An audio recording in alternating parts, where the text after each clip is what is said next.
this video is just going to be me showing off a bunch of animations that I have going, just to sort of show the power of the automated animations module, as well as the sort of how cool the JB2A animated packs are, especially the Patreon pack, which I believe is very affordable, $4 to $7, and you can download everything that they have currently.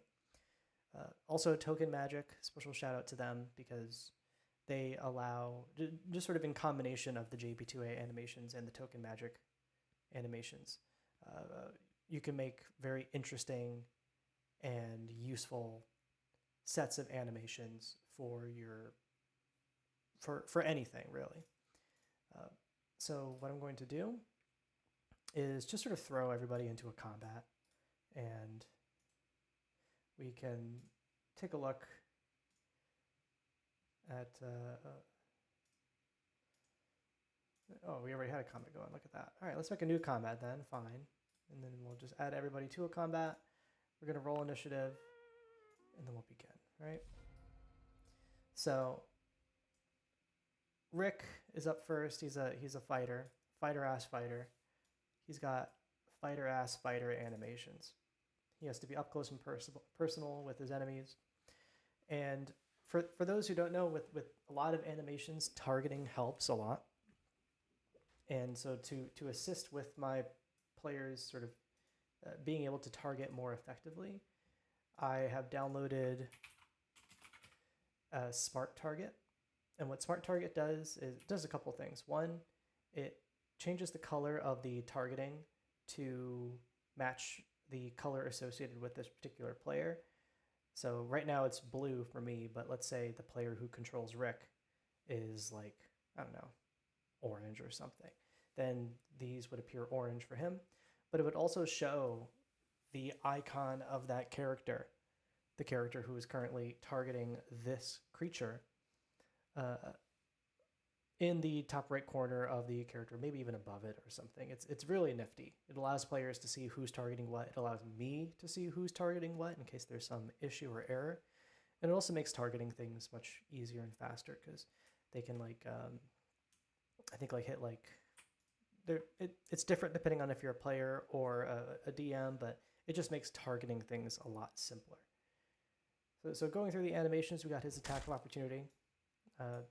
I'll move this out of the way, but what this window is, if you didn't see my previous video, is because fighters can mark targets on either hit or miss.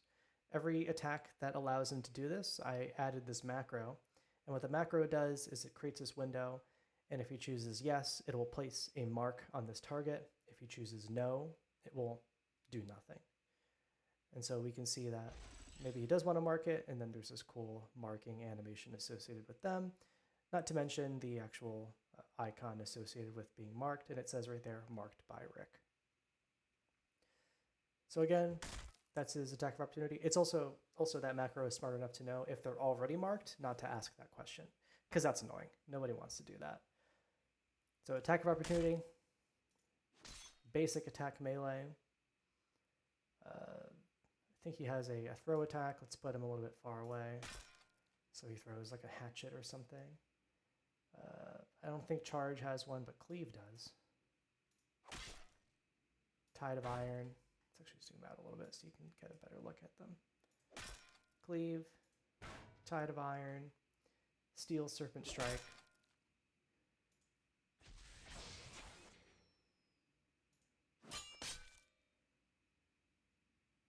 That weird electrical effect is something to do with the animations. There's some issue where if you put explosion in, it doesn't differentiate what explosion you mean. And so it just plays a random explosion. Like I bet if I play it again, it'll be something different. Oh no, it's the same one. There you go. You see, like that time was the correct animation.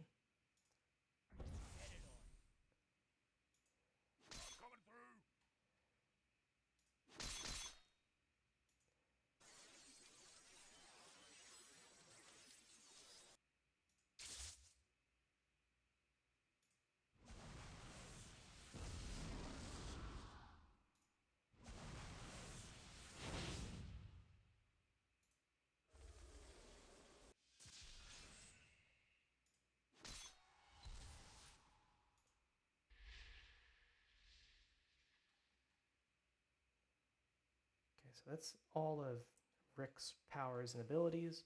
You can see a lot of them are weapon abilities because he has multiple weapons that he switches through. Let's get rid of him. Let's also get rid of a lot of these extra effects.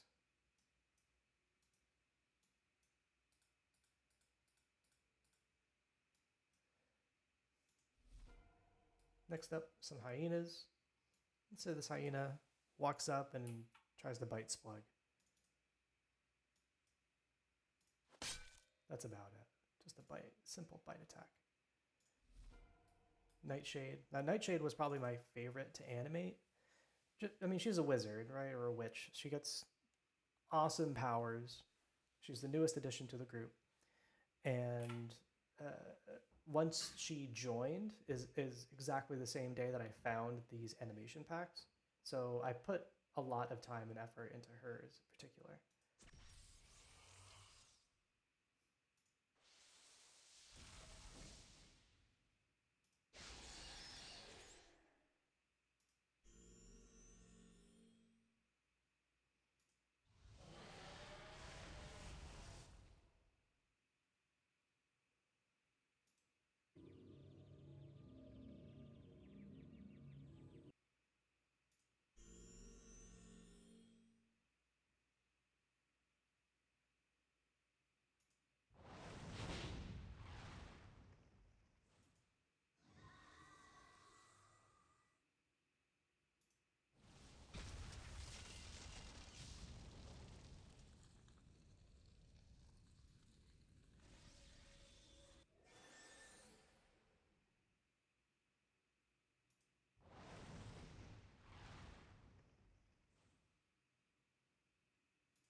And so that's it for Nightshade.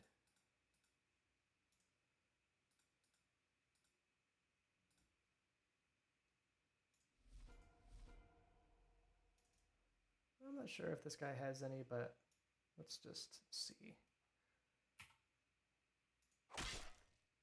Sure.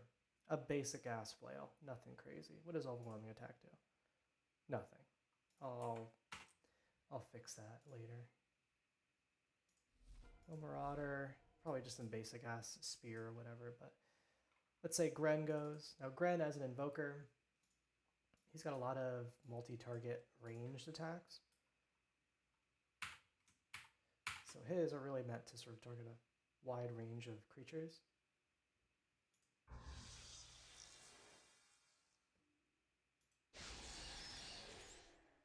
Also, as an invoker, you might notice a bunch of leaves floating around him.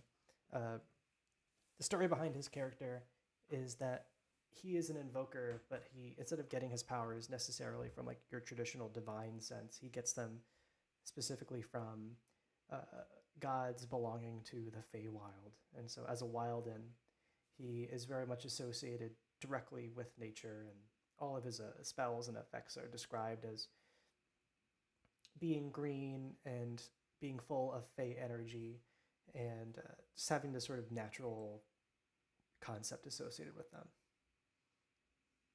Also, he shoots lightning bolts at people.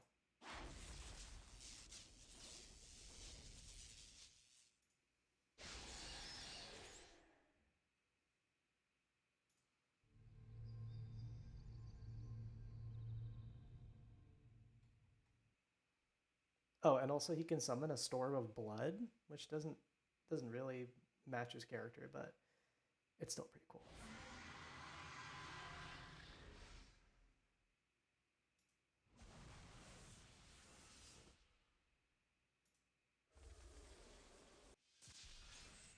again, you can see that explosion effect in play. It used 3 different explosions on each one. It's something to do with the animation package.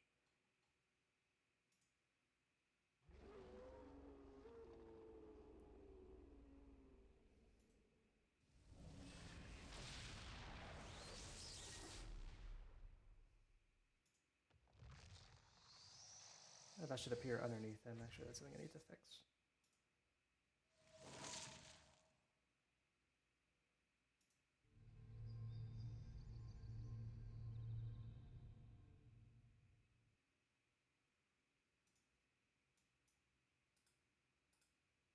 All right. Next up is Gul'dan.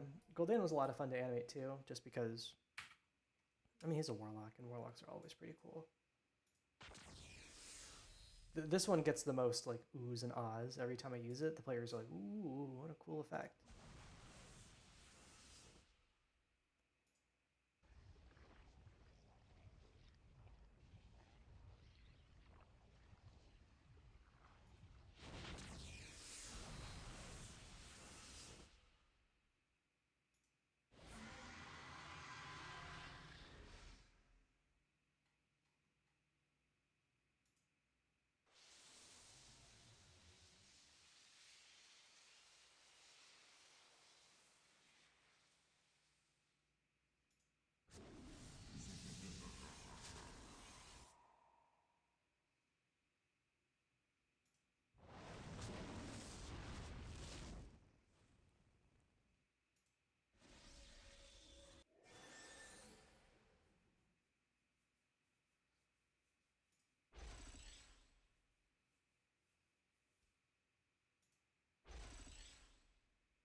Okay, and then finally, we have Norbin.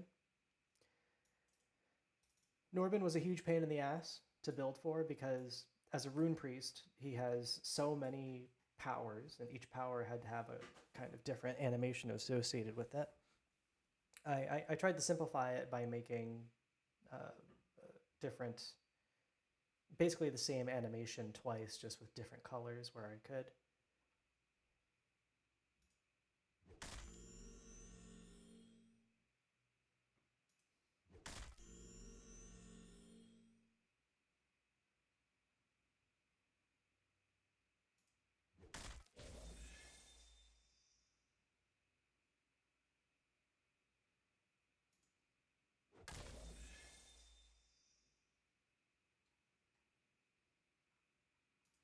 So the is because they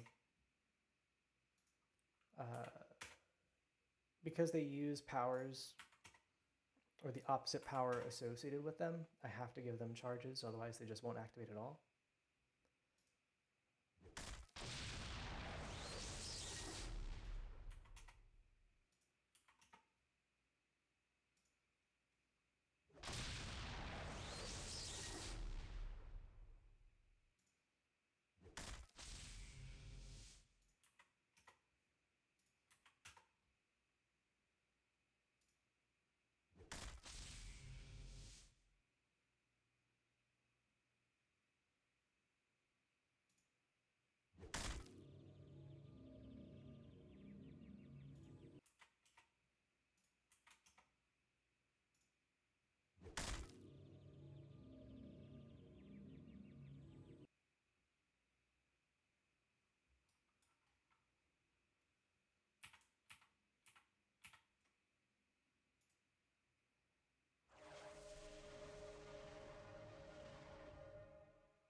And so that's basically it. That's just the demo of all the different animations I made for my players and a couple creatures.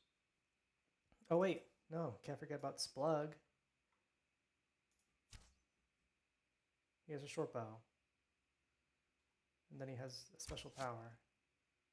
That's basically it. Oh, and this, which I love. All right, that's it. Thanks, everybody.